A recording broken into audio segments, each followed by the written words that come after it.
ಪ್ರಿಯ ವೀಕ್ಷಕರೇ, VK digital news channel ದ್ವಾರ ಇಂದು ಅತ್ಯಂತ ಮಹತ್ವವಾದ ವಿಷಯವನ್ನು ನಿಮ್ಮ ಮುಂದೆ ಸಂಕ್ಷಿಪ್ತವಾಗಿ ಹೇಳಲು ಇಚ್ಛಿಸುತ್ತೇನೆ. ನಾನು ಯಲಹಂಕದ KS ಸುಜಯ್ ಕುಮಾರ್. ಭಾರತದ, ದೇಶದ, ವಿಶ್ವದ ಅತ್ಯಂತ ಮಹತ್ವವಾದ ದಿನ ಜುಲೈ 1 ಪತ್ರಿಕಾ ದಿನಾಚರಣೆ. ಭಾರತದಲ್ಲಿ ಪತ್ರಿಕಾ ದಿನಾಚರಣೆ ನಮ್ಮ ದೇಶದ ಸ್ವಾತಂತ್ರ್ಯದ ಇತಿಹಾಸಕ್ಕೆ ತುಂಬ ಹತ್ತಿರವಾಗಿದೆ. ನಮ್ಮ ಎಲ್ಲ ರಾಷ್ಟ್ರ ನಾಯಕರು ಪತ್ರಿಕೆಗಳ ಮೂಲಕವೇ ತಮ್ಮ ಅಭಿಪ್ರಾಯವನ್ನು ವ್ಯಕ್ತಪಡಿಸ್ತಾ ಇದ್ದರು. ಪತ್ರಿಕೆ ಮೊಟ್ಟ ಮೊದಲು ಪ್ರಾರಂಭವಾಗಿದ್ದು ವಿಶ್ವದಲ್ಲಿ ಚೀನಾ ದೇಶದಲ್ಲಿ. ಪತ್ರಿಕೆ ಪ್ರಾರಂಭವಾಗಿದ್ದು ಚೀನಾ ದೇಶದಲ್ಲಿ ಮೊಟ್ಟ ಮೊದಲ ಪತ್ರಿಕೆ. ಚಿಂಗ್ ಪಾರ್ವೋ ಅಂತ ಪತ್ರಿಕೆ ಹೆಸರು. ಚಿಂಗ್ ಪಾರ್ವೋ ಅಂತ ಕ್ರಿಸ್ತಶಕ 400ರಲ್ಲಿ ಈ ಪತ್ರಿಕೆ ಪ್ರಕಟವಾಯಿತು. ಕರ್ನಾಟಕದಲ್ಲಿ ಕನ್ನಡದ ದಿನಪತ್ರಿಕೆ 1843ನೇ ಇಸ್ವಿ ಜುಲೈ 1ರಂದು ಮಂಗಳೂರು ಸಮಾಚಾರ ಎಂಬತಕ್ಕಂಥ ಪತ್ರಿಕೆ ಬಿಡುಗಡೆ ಆಯಿತು. ಈ ಸ್ಮರಣೆಗಾಗಿ, ಸವಿ ನೆನಪಿಗಾಗಿ ಪ್ರತಿ ವರ್ಷ ಜುಲೈ 1ರಂದು ಪತ್ರಿಕಾ ದಿನಾಚರಣೆಯನ್ನಾಗಿ ಆಚರಿಸ್ತಾ ಇದ್ವಿ. ಭಾರತದ ಪ್ರಪ್ರಥಮ ಪತ್ರಿಕೆ ದಿ ಬೆಂಗಾಲಿ ಗೆಜೆಟ್ ಅಂತಕ್ಕಂಥದ್ದು ಭಾರತದ ಮೊದಲನೇ ಪತ್ರಿಕೆ. ವಿಶ್ವದ ಪತ್ರಿಕೆ 2ನೇ ಪತ್ರಿಕೆ ನಮ್ಮ ಒಂದು ಅರ್ಥ ಅಂತಕ್ಕಂಥ ಪತ್ರಿಕೆ. ಸಾಮಾನ್ಯವಾಗಿ ಈ ಒಂದು ಕನ್ನಡದ ಮೊದಲ ಪತ್ರಿಕೆ ಮಂಗಳೂರು ಸಮಾಚಾರ ಈ ಒಂದು ಅಂಶವಾಗಿ ಪತ್ರಿಕಾ ದಿನಾಚರಣೆ. ಬೆಂಗಳೂರಿನಿಂದ ಪ್ರಪ್ರಥಮವಾಗಿ ಪ್ರಕಟವಾದ ಪತ್ರಿಕೆ 1863ರಲ್ಲಿ ಕಾಸಿಂ ಉಲ್ಲಾ ಅಕ್ಬರ್ ಅಂತಕ್ಕಂಥವರು ಕೈ ಬರಹದಲ್ಲಿ ಪ್ರಕಟಣೆ ಮಾಡ್ತಾಯಿದ್ರು. ಉರ್ದು ಪತ್ರಿಕೆ 10 ವರ್ಷಗಳ ಕಾಲ ಈ ಒಂದು ಪತ್ರಿಕೆ ಬಂತು. ಬೆಂಗಳೂರಿನಿಂದ ಪ್ರಕಟವಾದ ಪ್ರಪ್ರಥಮ ಪತ್ರಿಕೆ 1863ರಲ್ಲಿ ಕಾಸಿಂ ಉಲ್ಲಾ ಅಕ್ಬರ್ ಅಂತಕ್ಕಂಥವರು ಪ್ರಕಟ ಮಾಡಿದರು. ಹೀಗೆ ಪತ್ರಿಕಾ ರಂಗ ಶುರು ಆಯಿತು. ಸಾಮಾನ್ಯವಾಗಿ ಗಾಂಧೀಜಿಯವರು ಕೂಡ ಪತ್ರಿಕೆಯನ್ನು 4 ಪತ್ರಿಕೆಯನ್ನು ಅವರು ಕೂಡ ಪ್ರಕಟ ಮಾಡಿದ್ದಾರೆ. ಡಾಕ್ಟರ್ BR ಅಂಬೇಡ್ಕರ್ ಅವರು ಒಂದು ಪತ್ರಿಕಾ ರಂಗಕ್ಕೆ ಒಂದು ದಿಗ್ಗಜರಾಗಿದ್ದಾರೆ. ಒಂದು ಮೂಕನಾಯಕ ಅನ್ನತಕ್ಕಂಥ ಪತ್ರಿಕೆ, ಬಹಿಷ್ಕಾರ ಭಾರತ, ಜನತಾ ಮತ್ತು ಪ್ರಬುದ್ಧ ಭಾರತ ಇದು ಅಂಬೇಡ್ಕರ್ ಅವರ ಪತ್ರಿಕೆಯಾಗಿದೆ. ಹಾಗೆ ನಮ್ಮಲ್ಲಿ ಶ್ರೀಮತಿ ಮೇಡಮ್ ಕಾಮಾ ಬಿಕಾಜಿ ಕಾಮಾ ಅಂತಕ್ಕಂಥವ್ರು ಒಂದೇ ಮಾತ್ರ ಅಂತಕ್ಕಂಥ ಪತ್ರಿಕೆಯನ್ನು ಪ್ರಕಟಿಸಿದರು. ದೇಶ ವಿದೇಶಗಳಲ್ಲಿ ಅತ್ಯಂತ ಒಂದು ಯಶಸ್ವಿ ಕಂಡ ಪತ್ರಿಕೆ. ಈ ಪತ್ರಿಕೆಯಿಂದ ಭಾರತದ ಕ್ರಾಂತಿಯನ್ನು ದೇಶ ವಿದೇಶಗಳಲ್ಲಿ ಹರಡಿದರು. ಹಾಗೆ ದಾದಾಬಾಯಿ ನವರೋಜಿಯವರು ಕೂಡ ನಮ್ಮ ಪತ್ರಿಕೆಗಳನ್ನು ಪ್ರಾರಂಭ ಮಾಡಿದ್ದಾರೆ. ಜ್ಞಾನಪ್ರಸಾರ, ಸತ್ಯವಾದಿ, ವಾಯ್ಸ್ ಆಫ್ ಇಂಡಿಯಾ ಪತ್ರಿಕೆ ಇವರು ಕೂಡ ಒಂದು ರಾಷ್ಟ್ರೀಯ ಪತ್ರಿಕೆಗಳನ್ನು ಮಾಡಿದ್ದಾರೆ. ನೇತಾಜಿ ಸುಭಾಷ್ ಚಂದ್ರ ಬೋಸ್ ಅವರು ಕೂಡ ಒಂದು ಪತ್ರಿಕೆಯನ್ನು 3 ಪತ್ರಿಕೆ ಮಾಡಿದ್ದಾರೆ. ಸ್ವರಾಜ್ ಅಂತ ಒಂದು, ಆಜಾದ್ ಭಾರತ್ ಅಂತ ಮತ್ತು ರೇಡಿಯೋ ಕಾರ್ಯಕ್ರಮವನ್ನು ಕೂಡ ಇವರು ಮಾಡ್ತಾಯಿದ್ರು. ಹೀಗೆ ಸ್ವತಂತ್ರ ಭಾರತದಲ್ಲಿ ಪತ್ರಿಕೆಗಳ ಪ್ರಾರಂಭ ತುಂಬ ಅತ್ಯಂತ ಮಹತ್ವದ. ಮಹಾತ್ಮ ಗಾಂಧೀಜಿಯವರು ಕೂಡ ಒಂದು ಪತ್ರಿಕೆಯನ್ನು ಮಾಡಿದ್ದಾರೆ. ಯಂಗ್ ಇಂಡಿಯಾ ಅಂತ ಒಂದು, ನವಜೀವನ, ಹರಿಜನ ಅಂತಕ್ಕಂಥ ಪತ್ರಿಕೆಗಳು. ಇದರಿಂದ ಭಾರತದಲ್ಲಿ ಪತ್ರಿಕೆಗಳನ್ನು ಪ್ರಾರಂಭ ಮಾಡಿದರು. ಬಾಲ್ ಗಂಗಾಧರ್ ತಿಲಕ್ ರಾಷ್ಟ್ರೀಯ ಸ್ವತಂತ್ರ ಹೋರಾಟಗಾರರು, ಇವರು ಕೂಡ ಒಂದು ಪತ್ರಿಕೆಗಳನ್ನು ಮರಾಠಿ ಭಾಷೆಯಲ್ಲಿ ಕೇಸರಿ ಪತ್ರಿಕೆಯನ್ನು ಪ್ರಾರಂಭ ಮಾಡಿದ್ದಾರೆ. ಹೀಗೆ ಮಹರ್ಷಿ ಅರವಿಂದ್ ಘೋಷ್ ಕ್ರಾಂತಿಕಾರಿಯವರು, ಇವರು ಕರ್ಮಯೋಗಿ ವಾರ್ತಾ ಪತ್ರಿಕೆಯನ್ನು ಮಾಡಿದರು. ಹಿಂದೂ ಪ್ರತಾಪ್ ಎಂಬತಕ್ಕಂಥ ಹಿಂದೂ ಪ್ರಕಾಶ್ ಎಂಬ ನಿಯತಕಾಲಿಕೆಯನ್ನು ಮಾಡಿದರು. ಯುಗಾಂತರ ಅತ್ಯಂತ ಜನಪ್ರಿಯವಾದ ಪತ್ರಿಕೆ ಮಹರ್ಷಿ ಅರವಿಂದ್ ಘೋಷ್ ಅವರು. ಹೀಗೆ ನಮ್ಮಲ್ಲಿ ಪತ್ರಿಕೆಗೆ ಭಾಳ ಹೆಚ್ಚಿದೆ. ಬಿಪಿನ್ ಚಂದ್ರಪಾಲ್ ಅಂತಕ್ಕಂಥವರು ಒಂದು ಪತ್ರಿಕೆ ಇದೆ, ಟ್ರಿಬ್ಯುನಲ್ ಅಂತಕ್ಕಂಥ ಪತ್ರಿಕೆಯನ್ನು ಪ್ರಾರಂಭ ಮಾಡಿದರು. ಹೀಗೆ ನಮ್ಮಲ್ಲಿ ವೀರ್ ಸಾವರ್ಕರ್ ಭಾರತದ ಸ್ವತಂತ್ರ ಹೋರಾಟದ ಒಂದು ಇವರು ಇನ್ಕಿಲಾಬ್ ಎಂಬತಕ್ಕಂಥ ಪತ್ರಿಕೆಯನ್ನು ನಮ್ಮ ವೀರ್ ಸಾವರ್ಕರ್ ಅವರು ಪ್ರಾರಂಭ ಮಾಡಿದರು. ಭಾರತದಲ್ಲಿ ಮುದ್ರಣ ಒಂದು ಪ್ರಾರಂಭವಾಯಿತು. ಆ ಮುದ್ರಣ ಯಾವಾಗ ಪ್ರಾರಂಭವಾಯಿತು ಅಂದರೆ, ನಮ್ಮಲ್ಲಿ ಸುಮಾರು ಮುದ್ರಣದ ಇತಿಹಾಸ ತಗೊಂಡ್ರೆ 1600 ವರ್ಷಗಳ ಇತಿಹಾಸ ನಮಗೆ ಮುದ್ರಣ ಪ್ರಪಂಚದಲ್ಲಿ ಸಿಗತ್ತೆ. ಕರ್ನಾಟಕದಲ್ಲಿ 200 ವರ್ಷಗಳ ಒಂದು ಮುದ್ರಣದ ಒಂದು ಇತಿಹಾಸ ಸಿಗುತ್ತದೆ. ಚೀನಾದಲ್ಲಿ ಕ್ರಿಸ್ತಶಕ 400ರಲ್ಲಿ ಈ ಒಂದು ಮುದ್ರಣ ಕ್ರಾಂತಿಯನ್ನು ಪ್ರಾರಂಭ ಮಾಡ್ತಾರೆ, ಪತ್ರಿಕೆ ಪ್ರಾರಂಭವಾಗತ್ತೆ.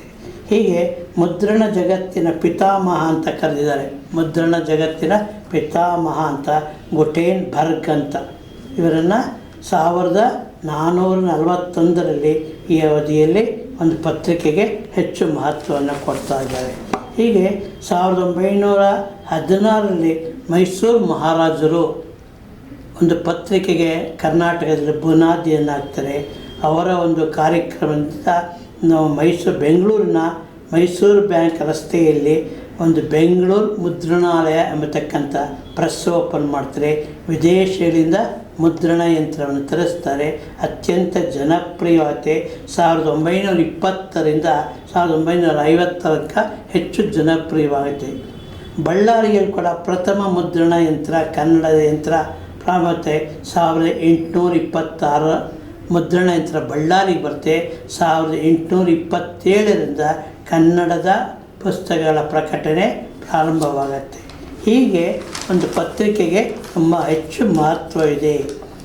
ಈ ಹಿಂದೆ ಪತ್ರಿಕೆಗಳನ್ನು ನಾವು ತಗಡು, ತಾಮ್ರ, ಹಿತ್ತಾಳೆ ಶೀಟ್ಗಳ ಮೇಲೆ, ತಾಳೆಗರಿಗಳ ಮೇಲೆ, ಮಣ್ಣಿನ ಒಂದು ಜೇಡು ಮಣ್ಣಿನ ಒಂದು ಇಟ್ಟಿಗೆ ಆಕಾರ ಮೆಸೊಪೊಟೇಮಿಯಾದಲ್ಲಿ ಸಿಕ್ಕಿದೆ. ಇದೆಲ್ಲವೂ ನಮಗೆ ದಾಖಲೆ. ಈಗ ಮರದ ಒಂದು ಬೊಂಬು ಅಂತ ಕರಿತೀವಿ, ಅದರ ಮೇಲೆ ಮುದ್ರಣ ಆಗ್ತಾಯಿತ್ತು, ಬರೀತಾಯಿದ್ರು. ನಂತರ ಕಾಲಕ್ರಮೇಣ ಈ ಎಲ್ಲವೂ ಬದಲಾವಣೆಯಾಗಿದೆ. 1454ರಲ್ಲಿ ಒಂದು ಅಚ್ಚುವಿನ ಮೂಳೆಗಳ ಮುಖಾಂತರ ಬೈಬಲ್ ಪುಸ್ತಕ ಪ್ರಕಟವಾಯಿತು. ಭಾರತದಲ್ಲಿ ಮೊಟ್ಟ ಮೊದಲ ಕನ್ನಡದ ಪುಸ್ತಕ ಪ್ರಕಟವಾಗಿದ್ದು ತಮಿಳು ರಾಜ್ಯದ ಇದರೊಳಗಡೆ ಪುಸ್ತಕದ 16 ಪುಟಗಳ ಪುಸ್ತಕ ಕನ್ನಡದ್ದು ತಮಿಳುನಾಡಿನಲ್ಲಿ ತಮಿಳರನ್ ವಲ್ಕರಂ ಎಂಬತಕ್ಕಂಥ ಪುಸ್ತಕ. ಇದು ಬೈಬಲ್ ಪುಸ್ತಕವಾಗಿದ್ದು, ಹೀಗೆ ಕ್ರಿಸ್ತರು ಈ ಒಂದು ಕನ್ನಡದ ಪುಸ್ತಕಕ್ಕೆ ಮಾಡಿಕೊಡ್ತಾರೆ.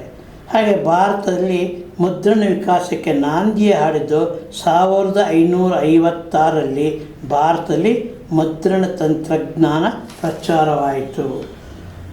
ಹೀಗೆ ಒಂದು ಮುದ್ರಣದಲ್ಲಿ ಹಲವಾರು ಬದಲಾವಣೆಗಳು ಆಗ್ತಾಯಿದೆ. ಇವಾಗ ಪತ್ರಕರ್ತರಿಗೆ ಅನೇಕ ಸೌಲಭ್ಯಗಳು ನಮ್ಮಲ್ಲಿ ಸಿಗುತ್ತದೆ. ಕರ್ನಾಟಕ ರಾಜ್ಯದಲ್ಲಿ ಕನ್ನಡ ಪುಸ್ತಕ ಪ್ರಾಧಿಕಾರ ಆಗ್ತದೆ. ಪತ್ರಿಕೆಗಳ ಪ್ರಶಸ್ತಿಯನ್ನು ಕೊಡ್ತಕ್ಕಂಥದ್ದು, ಸಹಾಯಧನ ಮಾಡ್ತಾರೆ.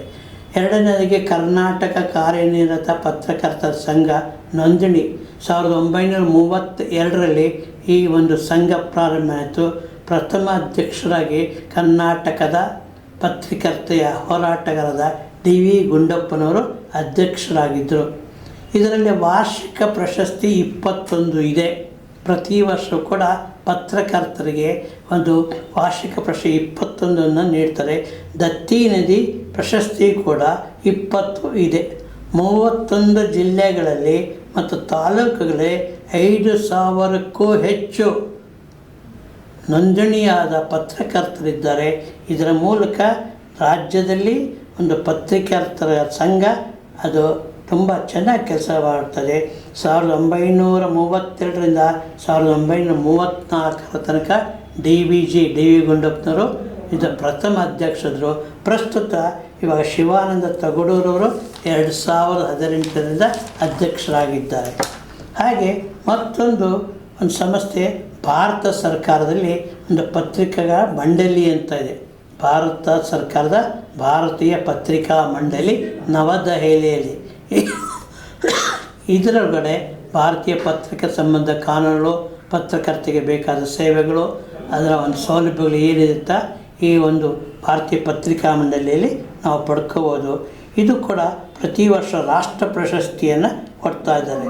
ಹಾಗೆ ಅಖಿಲ ಭಾರತ ಮಟ್ಟದಲ್ಲಿ ಪತ್ರಕರ್ತ ಒಂದು ಸಂಘ ಇದೆ, ಭಾರತೀಯ ಕಾರ್ಯನಿರತ ಪತ್ರಕರ್ತರ ಒಕ್ಕೂಟ ನವದೆಹಲಿ. ಸುಮಾರು 26 ರಾಜ್ಯಗಳಲ್ಲಿ, ಕೇಂದ್ರಾಡಳಿತ ಪ್ರದೇಶಗಳಲ್ಲಿ ಇದರ ಒಂದು ಕಚೇರಿ ಇದೆ.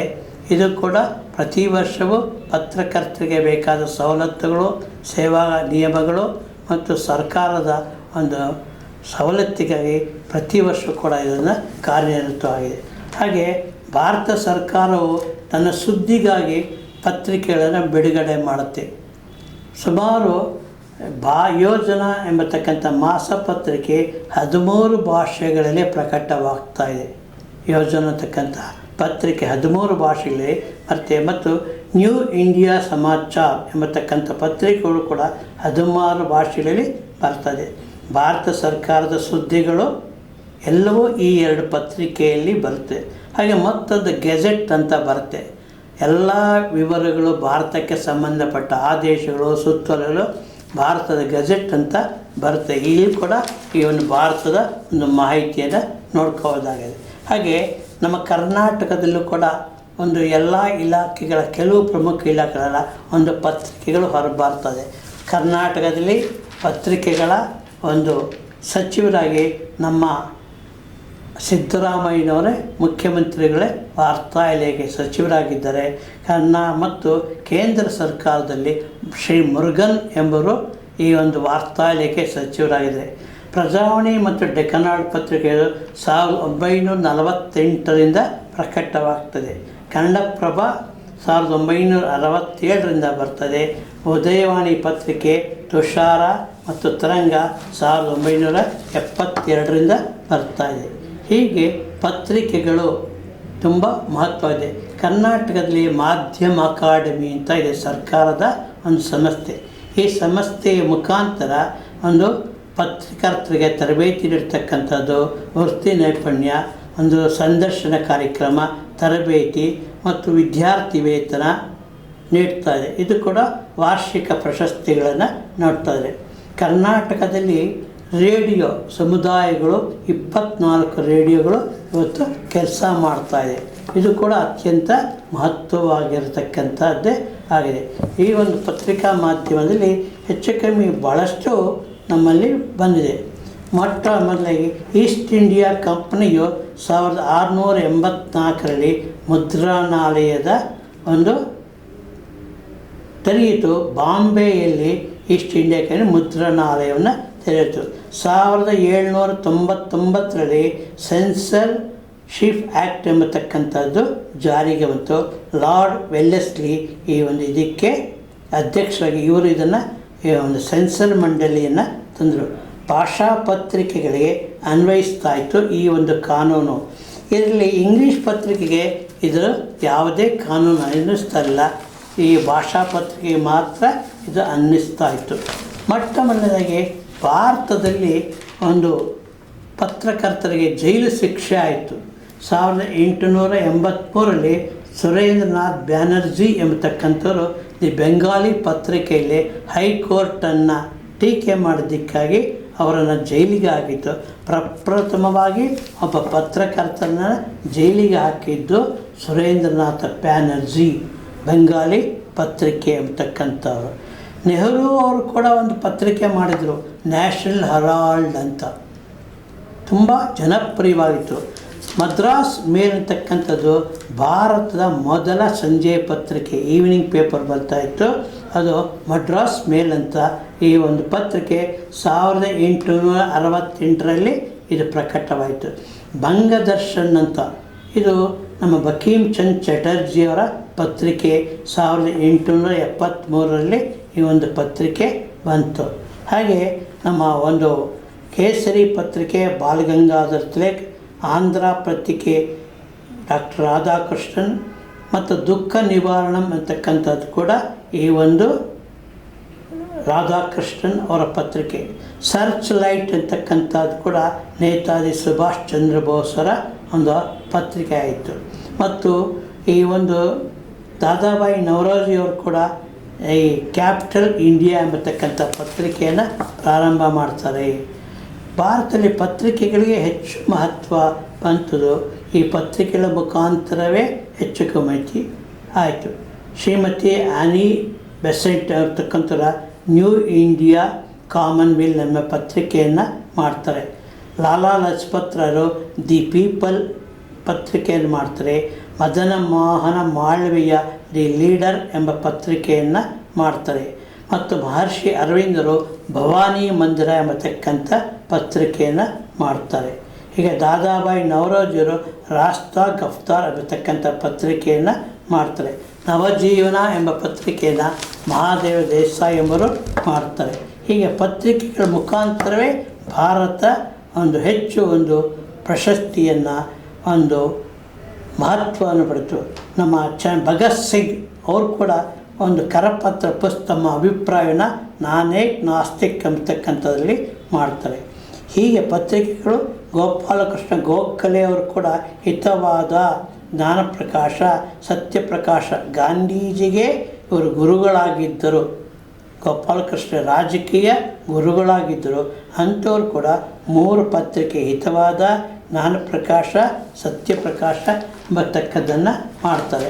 ಪತ್ರಿಕೆಗಳ ಮುಖಾಂತರವೇ ನಮ್ಮ ದೇಶ ಇಂದು ಉತ್ತಮ ಒಂದು ಸಂಬಂಧವನ್ನು ಒಂದು ಸಿಪಾಯಿ ಹೇಗೆ ರಕ್ಷಣೆ ಮಾಡ್ತಾನೆ ಹಾಗೆ ಇವತ್ತು ಕೂಡ ಎಲ್ಲ ವಿಷಯಗಳ ಒಂದು ಪತ್ರಿಕೆ ಪ್ರಕಟವಾಗ್ತದೆ. ಆ ಪ್ರಕಟವಾದ್ದರಿಂದ ಈ ಒಂದು ಎಲ್ಲರಿಗೂ ಅತ್ಯಂತ ಜನಪ್ರಿಯವಾಗ್ತಾಯಿದೆ. ಈಗ ಪತ್ರಿಕೆಗಳ ಕಾಲ ಕಡಿಮೆ ಆಗ್ತದೆ, ಕಾರಣ ತಂತ್ರಜ್ಞಾನ ಬೆಳೀತಾ ಇದೆ. ಈಗ ಹೆಚ್ಚು ಕಮ್ಮಿ ಎಲ್ಲ ಒಂದು ವಿಷಯಗಳನ್ನು ಕಂಪ್ಯೂಟರ್ ಆಧಾರಿತ ತಂತ್ರಜ್ಞಾನದ ಮೂಲಕ ಪತ್ರಿಕೆ ಮುದ್ರಣ ಹೋಗ್ತದೆ. ಎಲ್ಲ ವಿಷಯಗಳನ್ನ ವಾಟ್ಸಪ್ ಮಾಡ್ತಾರೆ, ಇಮೇಲ್ ಮಾಡ್ತಾರೆ, ಡಿಜಿಟಲ್ ಸಿಸ್ಟಮ್ ಮುಖಾಂತರ ಹೆಚ್ಚು ಪ್ರಚಾರ ಆಗ್ತದೆ.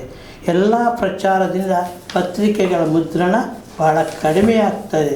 ಮತ್ತು ಈ ಒಂದು ಅನುಭವ ಎಲ್ಲ ಕಡೆ ತುಂಬ ಆಗ್ತದೆ. ಯಾವುದೇ ಒಂದು ಪತ್ರಿಕೆಗಿಂತ ಈ ಒಂದು ಎಲೆಕ್ಟ್ರಾನಿಕ್ ಮೀಡಿಯಾ ಇವತ್ತೇನು ತಂತ್ರಜ್ಞಾನ ಬೆಳೆದಿದೆ ಅದ್ರ ಮೂಲಕನೇ ಇ ಪೇಪರ್ ಅಂತ ಬರುತ್ತೆ, ಎಲೆಕ್ಟ್ರಾನಿಕ್ ಪೇಪರ್ ಇ ಪೇಪರ್ ಅಂತ ಬರುತ್ತೆ. ಮತ್ತು ಎಲ್ಲ ಒಂದು ಆನ್ಲೈನ್ ಎಜುಕೇಷನ್ ಇದೆ, ಆನ್ಲೈನಲ್ಲೇ ಪಾಠ ಮಾಡ್ಸೋದು, ಆನ್ಲೈನ್ ನೋಟ್ಸ್ ಕೊಡ್ತಕ್ಕಂಥದ್ದು, ಇವೆಲ್ಲವೂ ಕೂಡ ಆಧುನಿಕ ತಂತ್ರಜ್ಞಾನದ ಮೀಡಿಯಾ ಪತ್ರಿಕೆಗಳೇ ಆಗ್ತಾಯಿದೆ. ಯಾವುದೇ ಒಂದು ಬ್ಯಾಂಕ್ ಆಗಲಿ, ಎಕ್ಸಾಮ್ ಆಗಲಿ ಅಥವಾ ಎಲ್ಲವೂ ಕೂಡ ಇವತ್ತು ಸೈಬರ್ ಕ್ರೈಮ್ ಆಗತಕ್ಕಂಥ ತಡೆಯೋದು ಕೂಡ ಈ ಒಂದು ಮೀಡಿಯಾಯಿಂದಲೇ ಆಗ್ತಾಯಿದೆ. ಸಾಮಾನ್ಯ OTP ಕಳಿಸ್ರೆ OTPಯಲ್ಲಿ ಇವತ್ತು ಸಿನಿಮಾ ನೋಡ್ಬೋದು. ಈ ಜಗತ್ತಿನಲ್ಲಿ ಎಲ್ಲವೂ ಕೂಡ ನಮ್ಮ ಒಂದು ಮೊಬೈಲ್ ಒಂದು ಇದರೊಳಗಡೆ ಸಿಗುತ್ತೆ. ಯಾವುದೇ ಕ್ರೈಮ್ ಆದರೂ ಕೂಡ ಆ ಲೊಕೇಶನನ್ನು ಅದು ತಡೆಯೋದು ಎಲ್ಲಿ ಇತ್ತು, ಹೇಗಾಯಿತು ಅಂತಕ್ಕಂಥದ್ದಕ್ಕೆ ಈ ಟೆಕ್ನಿಕಲ್ ಎವಿಡೆನ್ಸ್ ಅಂತ ಕರೀತಾರೆ. ಅದು ಕೂಡ ಇವತ್ತು ಒಂದು ಮಾಧ್ಯಮವಾಗಿ ಹೆಚ್ಚು ಜನಪ್ರಿಯವಾಗ್ತದೆ. ಪ್ರತಿಯೊಂದು ವಿಷಯವೂ ಕೂಡ ಈ ಒಂದು ಟೆಕ್ನಿಕಲ್ ಎವಿಡೆನ್ಸ್ ಅಂತ ಮುಖಾಂತರವೇ ಆಗ್ತಾಯಿದೆ. ಸಾಮಾನ್ಯವಾಗಿ ನಮ್ಮಲ್ಲಿ KE ಎಕ್ಸಾಮ್ ಅಂತ ಕರ್ನಾಟಕ ಪರೀಕ್ಷಾ ಪ್ರಾಧಿಕಾರ, ಈ ಪ್ರಾಧಿಕಾರದಲ್ಲಿ ಮುಖ ಚೆಹರೆ ಮತ್ತು OTP ಮುಖಾಂತರವೇ ವಿದ್ಯಾರ್ಥಿಗಳು ಭಾಗವಹಿಸ್ತಾಯಿದ್ದಾರೆ.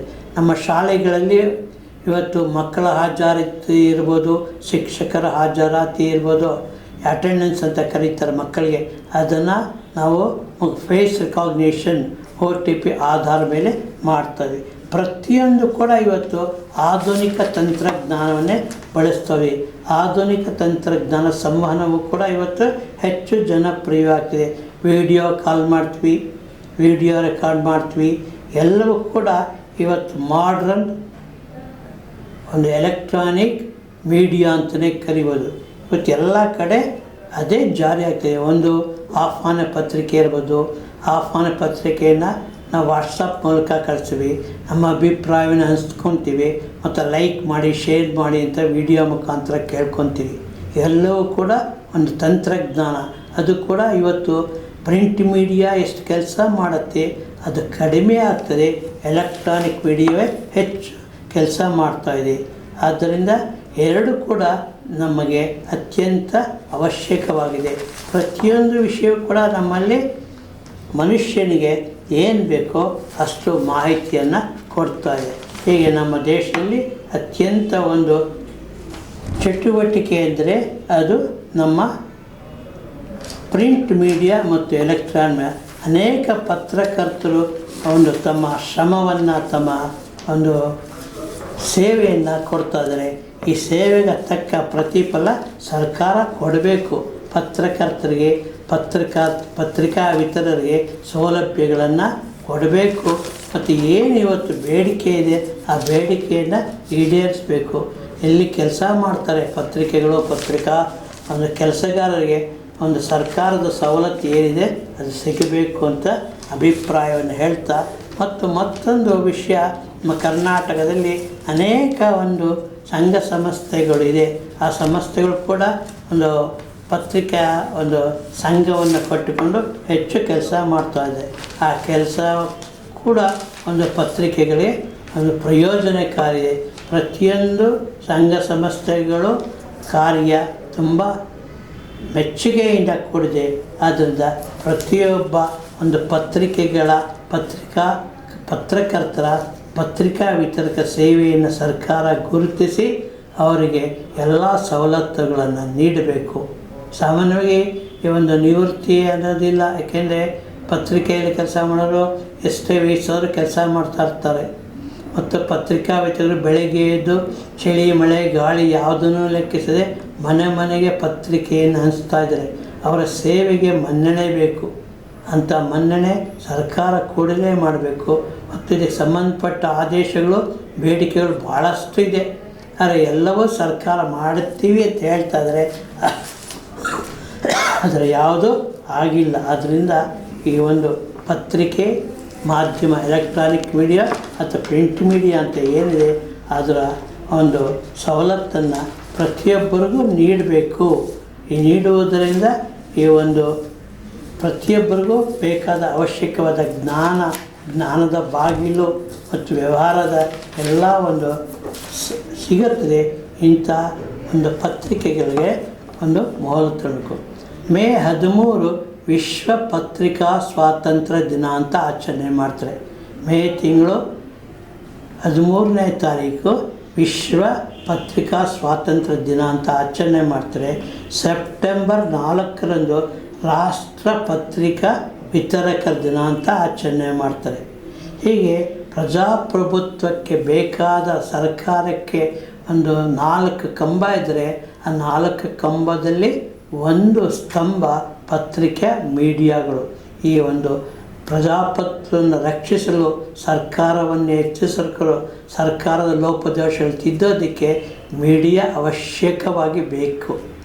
ಇದು ಯಾವುದೇ ಥರದ ಮುದ್ರಣ ಆಗ್ಬೋದು, ವಿದ್ಯುನ್ಮಾನ ಮೀಡಿಯಾ ಆಗ್ಬೋದು, ಎರಡೂ ಕೂಡ ಜವಾಬ್ದಾರಿಯುತವಾಗಿದೆ. ಸರ್ಕಾರಕ್ಕೆ ಒಂದು ಜಾಗೃತಿಯನ್ನು, ಒಂದು ಎಚ್ಚರಿಕೆಯನ್ನು ನೀಡ್ತಕ್ಕಂಥ ಈ ಒಂದು ಪತ್ರಿಕೆ ಅಥವಾ ಮುದ್ರಣ ಅಥವಾ ವಿದ್ಯುನ್ಮಾನಕ್ಕೆ ಎಲ್ಲರ ಬೆಂಬಲ ಬೇಕು. ತಮ್ಮ ಎಲ್ಲ ಒಂದು ಕಷ್ಟ ಕಾರ್ಪಣ್ಯಗಳನ್ನು ಈ ಪತ್ರಿಕೆಗಳು, ವಿದ್ಯುನ್ಮಾನ ಮಾಧ್ಯಮಗಳು ನಿವಾರಣೆ ಮಾಡ್ತಾಯಿದೆ. ಇದಕ್ಕೋಸ್ಕರ ಸರ್ಕಾರ ಎಲ್ಲರ ಮೆಚ್ಚುಗೆ ಆಗ್ತದೆ. ಇವತ್ತು 145 ಕೋಟಿ ಭಾರತದ ಜನಸಂಖ್ಯೆ ಇದೆ. ಈ ಭಾರತದ ಜನಸಂಖ್ಯೆಗೂ ಈ ಎಲೆಕ್ಟ್ರಾನಿಕ್ ಮೀಡಿಯಲ್ಲಿ ಸಾಮಾನ್ಯ ರಾಜಕೀಯ ಪಕ್ಷಗಳು ಕೂಡ ಇದನ್ನೇ ಬಳಸ್ತಿದ್ದಾರೆ.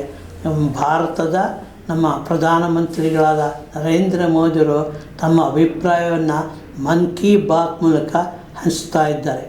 ಇದು ಕೂಡ ತುಂಬ ಗಂಭೀರವಾದ ಎಲ್ಲ ವಿಷಯಗಳ ಬಗ್ಗೆ ತಮ್ಮ ಅಭಿಪ್ರಾಯನ ಇಡೀ ರಾಜ್ಯಕ್ಕೆ, ಇಡೀ ದೇಶಕ್ಕೆ, ಪ್ರತಿಯೊಬ್ಬರಿಗೂ ಹಂಚ್ತಾ ಇದ್ದಾರೆ. ದೇಶದ ಒಂದು ವ್ಯವಹಾರವನ್ನು ಈ ಡಿಜಿಟಲ್ ಮಾಧ್ಯಮದ ಮೂಲಕ ನಾವು ಪಡಿತಾ ಇದ್ವಿ. ಆದ್ದರಿಂದ ಪ್ರತಿಯೊಬ್ಬ ನಾಗರಿಕರು ಕೂಡ ಪತ್ರಿಕೆಗೆ ತನ್ನದೇ ಆದ ಒಂದು ಸ್ಥಾನಮಾನ ಇದೆ. ಇದನ್ನು ಎಲ್ಲರೂ ಉಳಿಸೋಣ, ಎಲ್ಲರೂ ಬೆಳೆಸೋಣ. ಅದು ಬೆಳೆದರೆ ನಾವು ಬೆಳಿತೀವಿ. ಸಕಲ ಒಂದು ಜೀವ ಜಗತ್ತು ಹೇಗೆ ಗಾಳಿ ನೀರು ಬೇಕೋ ಹಾಗೆ ಜ್ಞಾನಕ್ಕೆ, ಒಂದು ಸಮೃದ್ಧಿಗೆ, ಅಭಿವೃದ್ಧಿಗೆ ಪತ್ರಿಕೆಗಳೇ ನಮಗೆ ಜೀವನ ಆಧಾರ ಎಂದು ತಿಳಿಸುತ್ತಾ ನನ್ನ ಮಾತನ್ನು ಮುಗಿಸ್ತೀನಿ. ಇಂತಿ ಯಲಹಂಕದ ವಿಜಯಕುಮಾರ್. ದೇಶ ವಿದೇಶಗಳಿಗೆ ಹಾಗೂ ಪ್ರೇಕ್ಷಣೀಯ ಸ್ಥಳಗಳಿಗೆ ಅತ್ಯುತ್ತಮವಾದ ಟ್ರಾವೆಲ್ಸ್ ಅಂದರೆ ಅದು Vikram travels and resort India private limited. ಹೆಚ್ಚಿನ ಮಾಹಿತಿಗಾಗಿ ಸಂಪರ್ಕಿಸಿ 9611375852, 9880725851, 08023461222 ಹಾಗೂ 23462660. ಇದು ಈವರೆಗಿನ ಸುದ್ದಿಗಳು. ಮತ್ತಷ್ಟು ಸುದ್ದಿಗಳಿಗಾಗಿ ನೋಡ್ತಾ ಇರಿ ವಿಕೆ ಡಿಜಿಟಲ್ ನ್ಯೂಸ್. ವೀಕ್ಷಕರೇ, ವಿಕೆ ಡಿಜಿಟಲ್ ನ್ಯೂಸ್ ಯೂಟ್ಯೂಬ್ ಚಾನಲ್ ಅನ್ನು ಲೈಕ್ ಮಾಡಿ, ಸಬ್ಸ್ಕ್ರೈಬ್ ಮಾಡಿ ಮತ್ತು ಹೆಚ್ಚಿನ ಜನರಿಗೆ ಶೇರ್ ಮಾಡಿ.